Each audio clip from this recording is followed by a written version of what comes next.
सबको मेरा प्रणाम, आपका अभिवादन है, बहुत शुभकामनाएँ। आप सब आए हैं, बड़े भी हैं, छोटे भी हैं सब।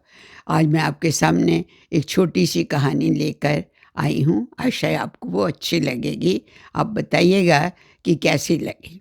हरियाणा में एक छोटा-सा गाँव था, जिसमें दीनू नाम का आदमी, उसकी पत्नी महुआ, अपने छोटे से 8 साल के बेटे बधुआ के साथ रहती थी। बधुआ बिल्कुल एक तरह से अपाहिज था, उसकी टाँगें भी नहीं उठती थी, बैठा ही रहता था, बाहें भी टेढ़ी-मेढ़ी थी और उसकी वजह से वो कोई ख़ास बोलता भी नहीं था। घरवाले भी उसका ध्यान ही नहीं ख़ास करते थे, उसे लगता था ये तो मिट्टी का माधो है, पड़ा रहेगा तो पड़ा रहे। और हाँ, ये है कि उसको खाना-वाना दे देते थे और वो खा लेता था। उसी गाँव में एक झरना था, पीछे कुछ पहाड़ियाँ थी, उनमें से निकल के आता था। झरना बहुत ही सुंदर लगता था, कल कल-कल करती उसकी आवाज़ सबको बहुत अच्छी लगती थी। लोग जो आते थे उसको देखने भी आते थे और सबसे बड़ी ख़ास बात ये थी कि उस झरने के लिए ये प्रसिद्ध था कि जो उसके पानी से नहा लेगा या अपने शरीर के कुछ अंगों पे डालेगा तो उसका वो रोग समाप्त हो जाएगा।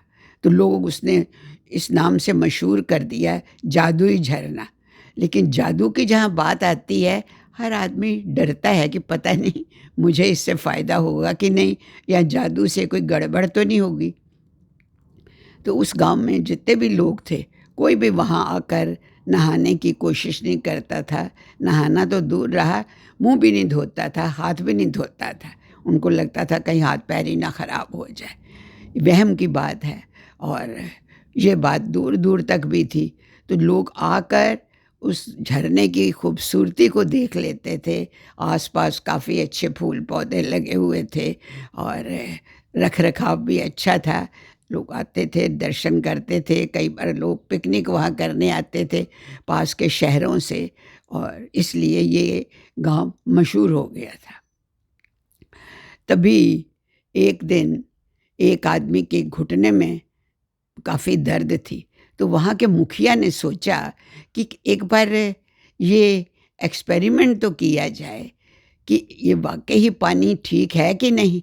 अपने ऊपर तो वो करना नहीं चाहता था, उसको लगता था कहीं मेरा ही गड़बड़ हो जाए तो बस सारे बोलेंगे बड़ा आया मुखिया शान मारने के लिए, और कोई बंदा उसकी जिसको भी वो कहता कोई भी आने को तैयार नहीं हुआ।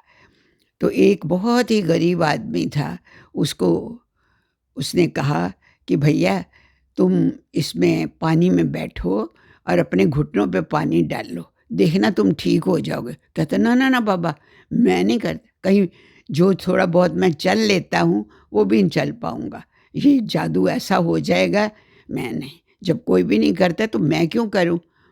तो मुखिया ने कहा देखो भैया, अगर तुम्हारे घुटने और ख़राब हो गए तो मेरा वायदा रहा, मैं सरकार की मदद से तुम्हारे घुटनों को ठीक करवा दूँगा, उससे अस्पताल बड़े में ले जाकर ऑपरेशन करा दूँगा। 2-3 दिन तक सोचते रहे, तब वो आदमी जो था तो बड़ा गरीब, उसने कहा चलो मरता क्या नहीं करता, मैं कर लेता हूँ। वो आके बैठा, उसको पानी में एक पत्थर के ऊपर बिठाया और पानी डालना शुरू किया।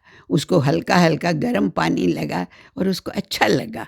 उसने 1 लोटा डाला, 2 डाला, फिर उसका दिल किया कि मैं और डाल लूँ। फिर बाद में उसका मन किया कि मैं नहा ही लूँ। नहाया-धोया और जब ज़रा-सा उठ के पकड़ के खड़ा होने लगा, तो उसने देखा कि अरे! मेरी तो टाँगें सीधी हो रही हैं। थोड़ी-सी झनझनाहट उसमें थी, लेकिन वो धीरे-धीरे करके उठा और उसने चलना शुरू कर दिया और इतना वो खुश, मुखिया के पास गया, मुखिया जी के पैर छूने लगा, आपने मेरे तो घुटने ठीक कर दिए। मुखिया जी देखो मैं बिल्कुल ठीक हो गया हूँ, बड़ा खुश, घूम-घूम के सबको कहने लगा, लेकिन किसी को उसके ऊपर ज़्यादा विश्वास नहीं हुआ। उसने कहा वैसे ही ठीक हो गया होगा, ऐसे ही कर रहा है पैसों की वजह से कि मुझे पैसे मिल जाएँ। पैसे तो उसको मुखिया जी ने दे ही दिए जो वायदा किया था। खैर, फिर भी उस गाँव में कोई भी नहीं आता था कि उस झरने का पानी का फ़ायदा उठाए। तभी एक और वो जो लड़का 8 साल का था, अपने माता-पिता के साथ रहता था, बधुआ, उसके माता-पिता ने सोचा कि हमारा बेटा तो बिल्कुल ही बेकार सा है, मर-मरा भी गया तो क्या फ़र्क है, अभी भी तो मरे की तरह है। चलो हम इसको उस पानी में बिठाते हैं और देखते हैं क्या होता है। उन्होंने और लोगों को नहीं बताया कि हम बिठाने जा रहे हैं।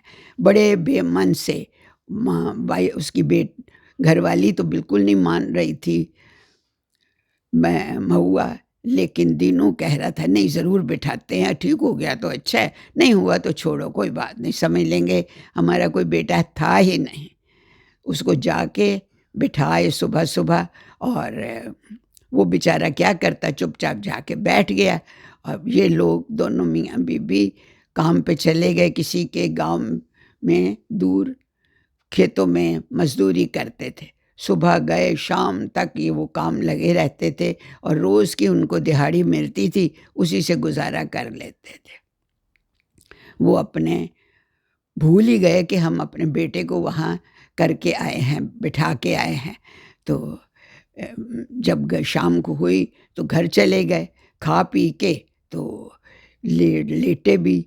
तो तभी महुआ ने कहा, अरे! कुछ ऐसा लग रहा है कि वो बथुआ वहाँ पर पता नहीं क्या कर रहा होगा। वो कहते हैं छोड़ अब अंधेरा हो गया है, सुबह उसको देख आएँगे, जहाँ भी होगा भगवान ने चाहा तो ज़िंदा मिलेगा, नहीं तो कोई बात नहीं। बड़ी निराशा से दोनों जने सो गए। इधर बधुआ डरते-डरते पानी में जब बैठा तो उसको फिर गरम-गरम पानी बहुत ही अच्छा लगा क्योंकि थोड़ी-थोड़ी ठंड सी हो गई थी। तो सुबह उसने अपने कुछ लोटे से पानी डाला अपने ऊपर, पैरों के ऊपर, फिर उसने घुटनों के ऊपर डाला, करते-करते धीरे-धीरे बाहों पर भी, तो उसको बहुत अच्छा लगने लगा। उसने क्या किया कि कभी वो टाँगों को मले, कभी टाँग सीधी करे, कभी बाहों को करे, बाहें सीधी करे और कर के वो देखे कि थोड़ा-थोड़ा कुछ फ़र्क पड़ रहा है। तो अंदर से उसको बहुत ही जोश आने लगा। भूख भी लगी हुई थी, पर क्या करता, कुछ था ही नहीं, ना माँ-बाप का पता, ना कोई उधर आया, किसी ने उसको नहीं देखा। करते-करते वो शाम हो गई। वो बेचारा इतना थक गया था कि एक जो बड़ा पत्थर पास ही पड़ा था, उसके ऊपर वो लेट गया और वहीं सो गया। उसे याद ही नहीं रहा, पता ही नहीं रहा कि कब वो उसको गहरी नींद आ गई और वो सोता रहा। झरना का पानी उसके ऊपर बहता रहा और वो सो गया। जब प्रभात हुई तो एकदम से उसकी आँखें खुली। कहता है, अरे! मैं कहाँ हूँ? मैं तो कहीं, याद ही नहीं उसको आ रहा था कि मैं हूँ कहाँ? दिन है, रात है, घर है, बाहर है, कहाँ? तभी उसको ये लगा कि मैं तो पानी में हूँ। पानी से उसने टाँग एक उठाई तो देखा टाँग तो सीधी हो गई, दूसरी टाँग उठाई तो वो भी काफ़ी सीधी हो गई। फिर उसने कहा देखूँ, हाथ से उसने मल के देखा तो हाथ भी सीधा हो गया। एक हाथ, दूसरा, दोनों हाथ सीधे हो गए। वो तो इतना ही उसको खुशी हुई कि वाह, वाह! अपने आप कहता है, मैं तो ठीक हो गया, मैं तो ठीक हो गया। करते-करते पहले उसने पत्थर का सहारा लिया, धीरे-धीरे खड़ा हुआ कि मैं कहीं गिर ना जाऊँ, पर उसने धीरे-धीरे उठा, हल्का-हल्का उसको दर्द तो था, लेकिन उसने टाँगें झनझनाई और टाँगें उसकी सीधी हो गई। बाहें भी ठीक की ऊपर की, तो उसको लगा, अब वो उसको ये कभी वो बाहर निकला ही नहीं था, लेकिन उसको घर का अंदाज़ा तो था ही। करते-करते वो घर की तरफ चल पड़ा। अंधेरा था लेकिन टटोलता हुआ कहीं दूर लाइट आ रही थी, उसी की रोशनी में वो चल पड़ा। घर जाके उसने सुबह के 4 बजे होंगे, उसको टाइम का पता नहीं था लेकिन यही अंदाज़ा है कि झुरमुट सा था, हल्की-हल्की रोशनी अभी शुरू ही होने वाली थी। तभी दरवाज़ा खटखटाया, कोई नहीं जागा। दीनू ने महुआ को कहा, "देख जागा कौन है?" वो कहती, "मैं नहीं जाती, पता नहीं कोई भूत-वूत होगा।" लेकिन दोनों ने साहस करके जब बहुत खटका तो वो गया और देखा, तो पहले तो डर गए कि कोई भूत है कह के वापस आए। महुआ कहती है नहीं लगता है मधुआ है, चलो देखो तो सही, डब घबराते क्यों हो? गए तो देखा वाक़ई मधुआ था। दो तीनों एक दूसरे के खूब गले में मिले और कहने लगे, "मधुआ क्या बात है? तुम तो सीधे हो गए और चल के आए हो।" कि हाँ, इतने खुश उनकी आँखों से अश्रु धारा बह निकली। वो कहने लगा कि मुझे बड़ी भूख लगी है माँ, मुझे कुछ खाने को दो। उसने रात की रोटी और गुड़ साथ उसको दिया, खिलाया और ये खबर बिजली की तरह सारे गाँव में फैल गई और करते-करते दूर-दूर शहरों तक कि देखो जी बधुआ नाम का लड़का था जो कि बिल्कुल अपाहिज था, ठीक हो गया।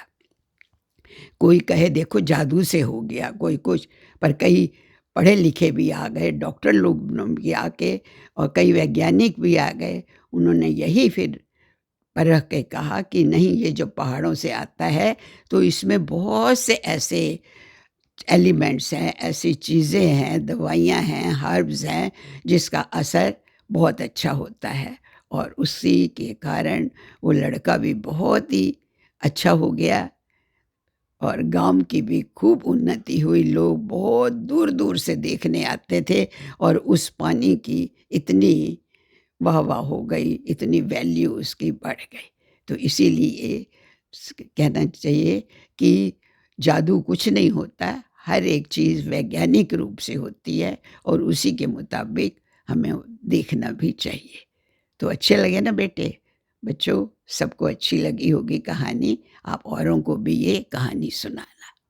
बाय-बाय।